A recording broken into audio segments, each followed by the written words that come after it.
Origen de la deuda externa argentina.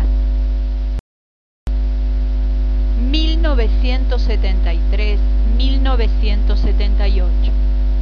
La acción concertada de los países exportadores de petróleo llevó a un aumento abrupto en su precio mundial. Como estos países no podían gastar todos sus inesperados beneficios en sus propios mercados, comenzaron a efectuar depósitos masivos de divisas en bancos internacionales, mayoritariamente de capitales norteamericanos. Estos bancos se encontraron así con importantísimas sumas de dinero disponible que les permitieron ofrecer créditos a bajas tasas de interés. Los banqueros de Europa y los Estados Unidos pensaron que los países latinoamericanos, manejados mayoritariamente por dictaduras que no tendrían que responder ni ante la prensa ni ante la oposición, serían buenos clientes para sus créditos. Así comenzó un verdadero aluvión de créditos. 1970-1980. América Latina incrementó su deuda externa de 27.000 a 231.000 millones de dólares, con un pago anual de intereses por 18.000 millones. A lo largo de la década de los 80, el gobierno de los Estados Unidos, los banqueros privados y el Fondo Monetario Internacional impusieron duros términos en el régimen de pago de las deudas a los países de la región. Recortes presupuestarios, suspensión de partidas económicas destinadas a salud, educación y acción social. Solo si los gobiernos aceptaban estos ajustes, se hacían acreedores de nuevos préstamos para pagar las cuotas de los adquiridos con anterioridad.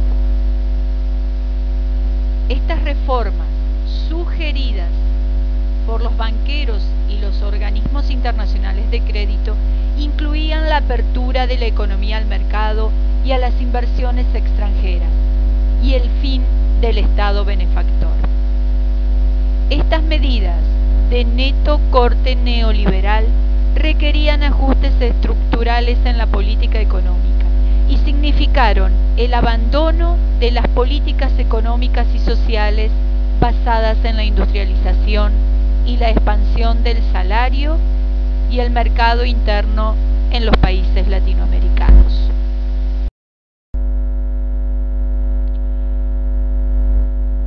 En Argentina hubo 4 gobiernos que fueron democráticos y destituidos por dictaduras. Ninguno contrajo deuda externa. Irigoyen, Perón, Ilía e Isabel Martínez. Martínez de Hoz, ministro de Economía, 1976-1981. Hay que endeudarse para tecnificar el país y tapar agujeros de la mala administración anterior. Muchos países han tenido que pasar por esta etapa de apoyo económico. Un país que no se endeuda no puede progresar ni crecer.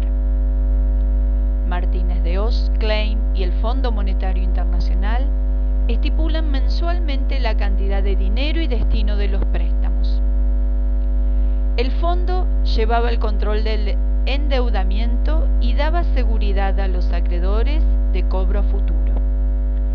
El Banco Central nunca registró contablemente los ingresos de dinero. Utilizaban una libreta negra del tipo despensa.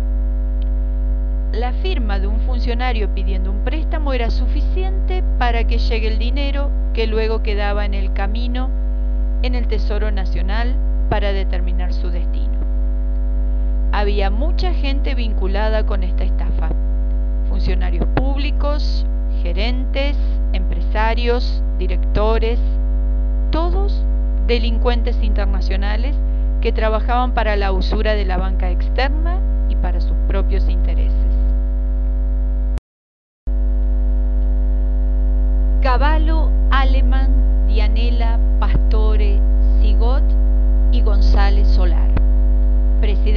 Banco Central. Antes de entregar el poder a la democracia, deciden estatizar la deuda privada de cientos de empresas. 14.000 millones, que sumados a la deuda inicial, determinan el monto de 40.000 millones de dólares. Se hizo mediante un seguro de cambio, que consistía en asegurarle al deudor, la empresa privada, el valor del dólar al momento del pago de la deuda. Por ejemplo, si debía $10.000 a un valor de 10 pesos por dólar, al vencimiento puede ser 3 años o más, el deudor solo abonaba los 10.000 a 10 pesos el dólar. La diferencia en caso de un aumento del dólar lo absorbía el Estado, el pueblo. Es decir, se transfirió la deuda privada a la sociedad argentina. Lo más grave de esto es que gran parte de la deuda estatizada era por autopréstamos, es decir, préstamos que se hacía a la misma empresa con dinero que tenía ahorrado en bancos del exterior. El banco emisor del crédito era el testaferro de la empresa y el cómplice de esta estafa. Muchas empresas fueron descubiertas, como FATE, SADE y algunas del grupo Techin, BGH, Sideco.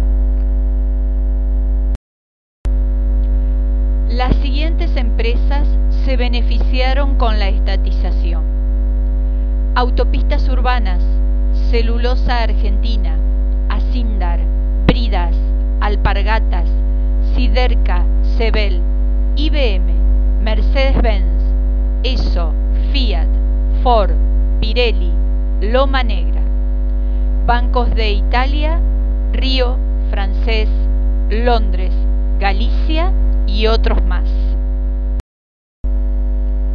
Juan Domingo Cavallo, 1976-1980.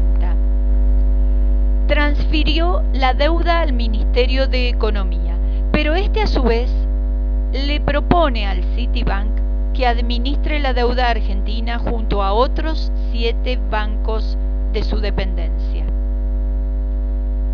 Como el Banco Central no tenía registros de los endeudamientos, solo estadísticas aproximadas, estos bancos fueron los encargados de determinar el monto de la deuda de los argentinos, los intereses hasta esa fecha y cómo deberá pagarse.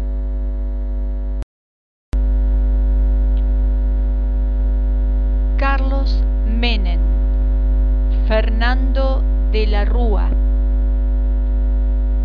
Juan Domingo Cavallo, ministro de Economía de los presidentes anteriores, y Eduardo Duhalde.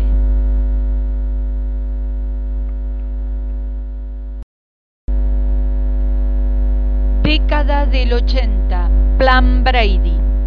Casi todos los países latinoamericanos no pueden pagar la deuda, tampoco los intereses. Para tratar de lograr una renegociación, se lanza un plan para toda Latinoamérica.